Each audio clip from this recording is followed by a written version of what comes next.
reforma universitária de 1968, a antiga Fafile deu origem à Faculdade de Educação, a FACED.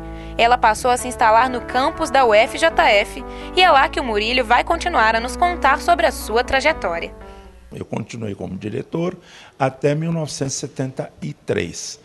E, posteriormente, eu vim a ser o coordenador do curso de pedagogia e o chefe do departamento de métodos e técnicas de educação. Agora, para a gente falar de uma parte bem importante da sua vida, como foi se tornar ministro da Educação? Bem, isso foi uma grande surpresa, algo que realmente não estava na minha programação de vida. Mas se deveu ao fato do vice-presidente da República, Itamar Franco, ter assumido a presidência da República por ocasião do impeachment do presidente Collor de Mello. E eu havia trabalhado com Itamar Franco na Secretaria Municipal de Educação, a época em que ele havia sido prefeito de Juiz de Fora. Ao assumir a presidência, me convidou para ser o ministro da Educação, e não apenas ministro da Educação, mas também o ministro do Desporto, cargo em que eu permaneci durante os 27 meses em que o Brasil teve a honra de ser presidido por este grande mineiro, que é Itamar Franco, uma figura importante na nossa história nacional. O senhor já teve outros cargos na política brasileira? Sim, eu cheguei a ocupar, num certo tempo, como disse, a Secretaria Municipal de Educação e Cultura. Também passei pelo IPLAN, depois trabalhei no Ministério da Educação como assessor técnico, ministro da Educação, secretário estadual de Educação de Minas Gerais, também na gestão do governador Itamar Franco, e membro do Conselho Nacional de Educação. Aliás, conselho que eu tenho honra de ter participado e ter ajudado até a sua criação quando estava no Ministério da Educação. Como que era o Padre Wilson em família? Maravilhoso, sempre muito amigo com todos.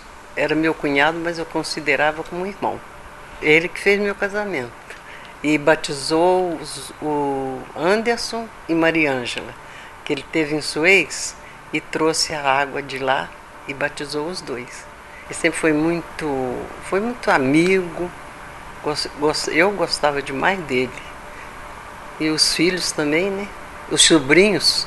Em Juiz de Fora era difícil uma pessoa que não conhecesse o Padre Wilson, principalmente por causa do programa dele na rádio, Conheci o Padre Wilson fazendo a oração da Ave Maria, depois num programa que ficou muito famoso, muito ouvido, o Problemas da Vida. Foi lançado por ele e que era um índice de audiência sensacional. E depois desse conhecimento, assim, meio superficial, eu conheci melhor o Padre Wilson Vale da Costa quando eu tive a função dada pela rádio de reorganizar o departamento de rádio-teatro.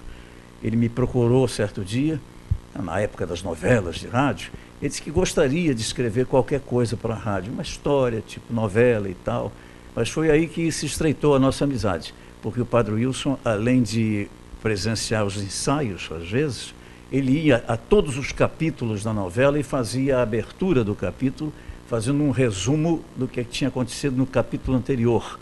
Então isso vinculava realmente a figura do padre, o escritor Wilson Vale da Costa, à rádio. Não era uma embromação de rádio, não era coisa nenhuma, era realmente o Padre Wilson, e ele ia lá, apresentava com a sua voz inconfundível, característica. Durante toda a minha adolescência, já na minha fase de adulto, em qualquer lugar que eu chegasse, que falasse pelo sobrenome, e as pessoas chegassem à conclusão que era parente do Padre Wilson, então já vinha com a história, contava um caso. Então o Padre Wilson, com certeza, foi uma das pessoas mais famosas de Juiz de Fora. E o Padre Wilson era muito popular aqui na cidade, Como é que era essa relação dele com a população, com os ouvintes? Bem, ele tinha relacionamento por cartas, por telefonemas e pessoalmente. Era uma aglomeração toda tarde, às 6 e pouco, na porta da rádio ali na Rua São João. A multidão. Antes até, na hora que ele chegava, até para fazer a prece da Ave Maria, às 6 horas da tarde, já tinha gente lá que não deixava o homem subir. Tinha uma escada que dava para o segundo andar do prédio onde funcionava a rádio, e tinha dificuldade de chegar no estúdio, né? O operador de som geralmente ficava chamando do corredor, do terraço da rádio, Padre Wilson, está na hora de começar o programa e tal, mas ele não conseguia se diferenciar, que ele era muito amigo de todo mundo, ele ficava com medo de alguém ficar magoado com ele se ele deixasse e fosse para lá. E depois, no final do programa, era outro problema seríssimo, né? Padre Wilson, depois de um dia, às vezes cansativo, ficava lá, mas pacientemente atendia todo mundo.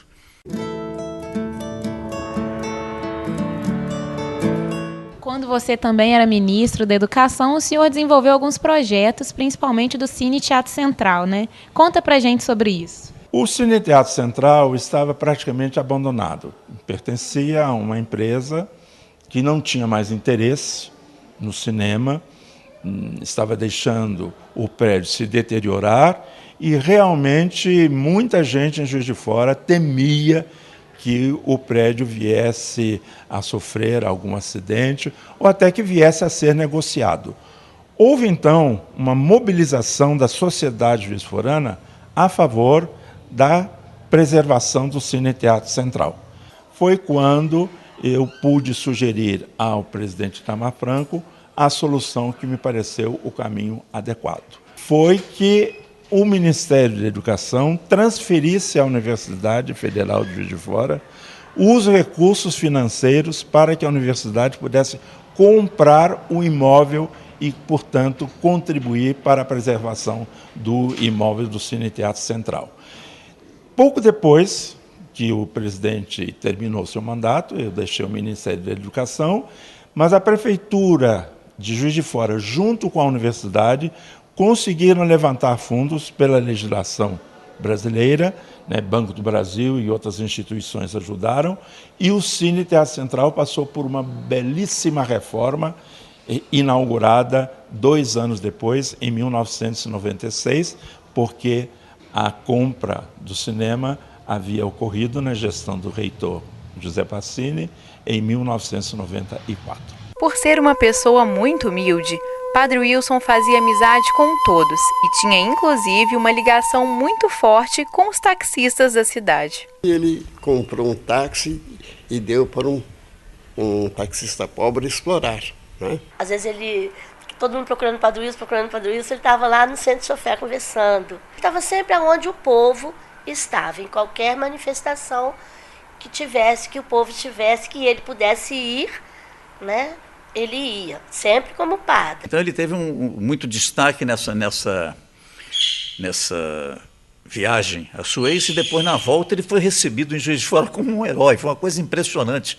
E o ônibus foi parando em Matias Barbosa, foi recepcionado lá. Depois, quando chegou aqui em Juiz de Fora, parou lá na Vila Ideal, Poço Rico, né, pela estrada antiga, né? Tudo que ele fazia era um sucesso, né? Era uma coisa fenomenal. O poder de comunicação dele era incrível. O programa dele era um programa que também recebia telefonemas de pessoas que queriam perguntar alguma coisa a ele como sacerdote, ou então fazer alguma denúncia. Entre as coisas que todo mundo comenta até hoje, é um fato bem engraçado, que ele falou no rádio, que se peito de moça fosse buzina, ninguém dormia na região do Jardim Glória. Porque os namoros na Praça do Jardim Glória eram um horror para a época, né? E é aqui na Rua Barão de Cataguases, onde o Padre Wilson viveu boa parte de sua vida, que ele teria recebido uma visita no mínimo inusitada. Mas isso você só confere no próximo bloco. Não saia daí, o Mosaico volta já já.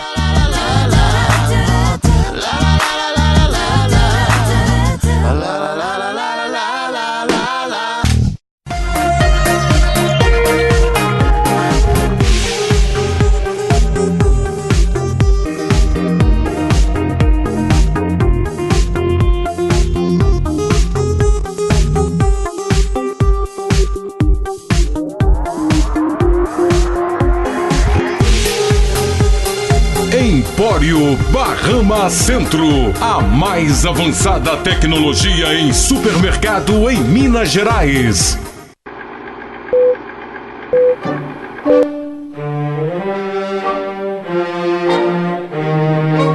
Qualidade, tradição, sabor, sofisticação. Tudo isso em um só lugar. Rei do Mate do Shopping Alameda, aberto diariamente até às 22 horas. Rei do Mate, por isso não se engane, escolha original. Rei do Mate é gostoso, Rei do Mate é natural.